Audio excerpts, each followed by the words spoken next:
Hi, my name is Tori Morgan, and this is data acquisition.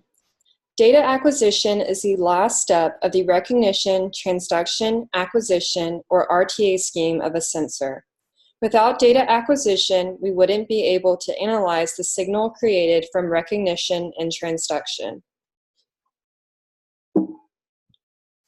By the end of this lecture, we will achieve these objectives: define data acquisition, describe the relationship between potential, current, and impedance, define how potential, current, and impedance work in an electrochemical cell, compare the RTA scheme for potential, current, and impedance, and develop your own RTA scheme of an electrochemical sensor for a target analyte. So what is data acquisition?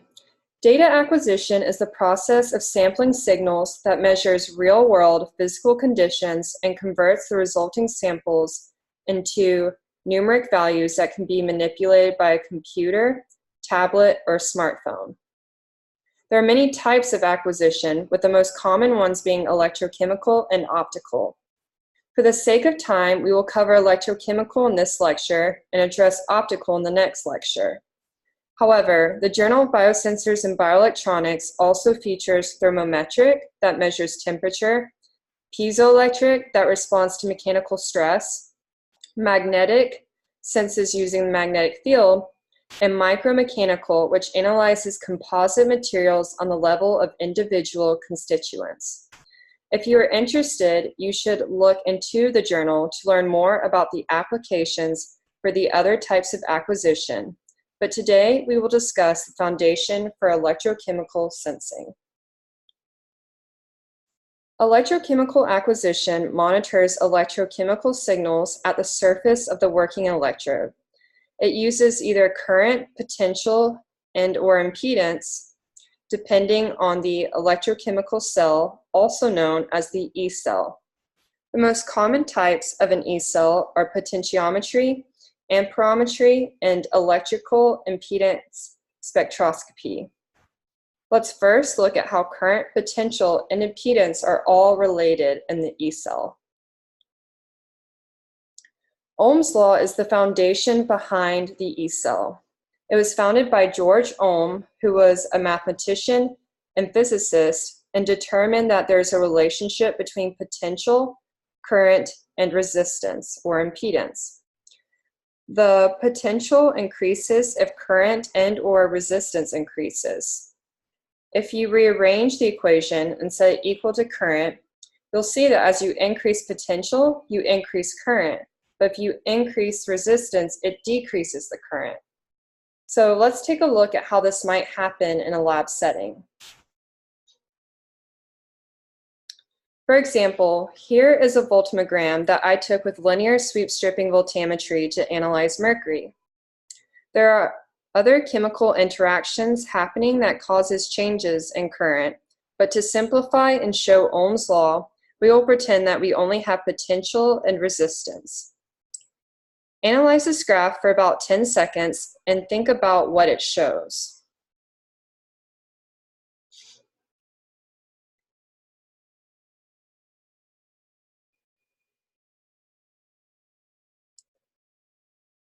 You might see that when you increase potential, the current also increases.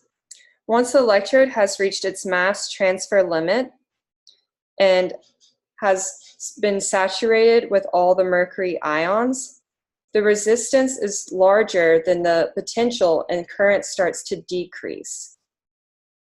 In the first half of the graph, the potential is larger than the resistance, and so current increases. But once it reaches this peak right here, resistance becomes larger than potential, which causes current to decrease. So let's compare the difference between resistance and impedance.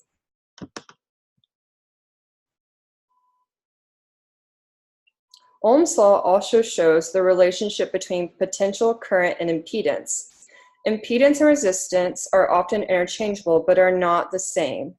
Impedance is the opposition to electron flow with an alternating current, or AC, circuit.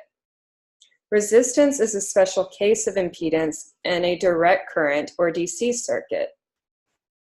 So let's see how we could measure impedance, potential, and current, and how their acquisition types differ.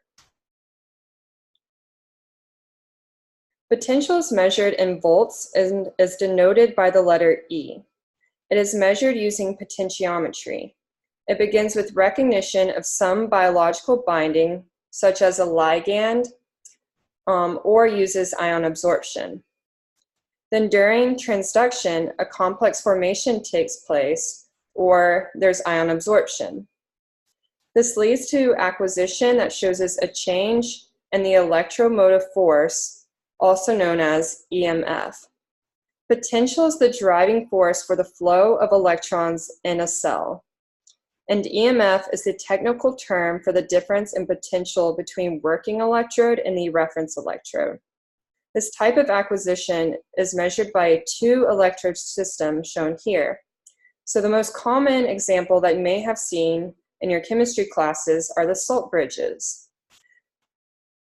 So you can see here, they compare the test electrode or the working electrode with the reference electrode, and ions move side to side in the salt bridge. This is a classic example of potentiometry.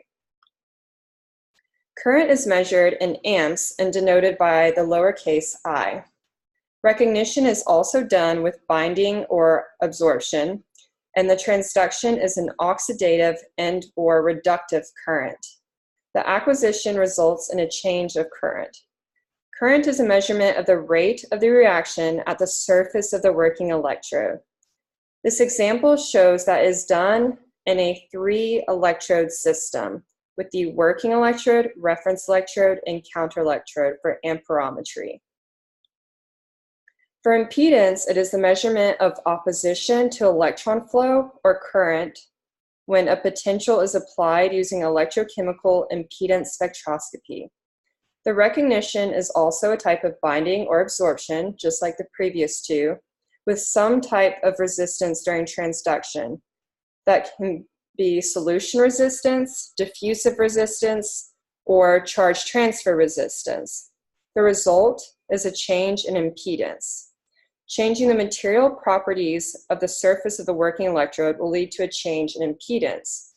Again, for electrochemical impedance spectroscopy, this is also a three-electrode system with the working electrode, reference, and counter electrode connected to a potentiostat. So the key concepts to take away from this lecture is that potential, current, and impedance are related and represented by Ohm's Law, where potential equals current times impedance or resistance. All three types of acquisition have either binding or ion absorption for recognition, but for transduction, they undergo different things. For potential, it's potentiometry that undergoes complex formation or absorption to result in a change of electromotive force, or EMF. Current is measured with amperometry, with transduction being oxidative or reductive current that results in a change in current for acquisition. And impedance is measured with electrochemical impedance spectroscopy with a type of resistance for transduction and a result in change of impedance for acquisition. Now you can create your own RTA scheme for a target analyte. Thank you for watching this letter on data acquisition.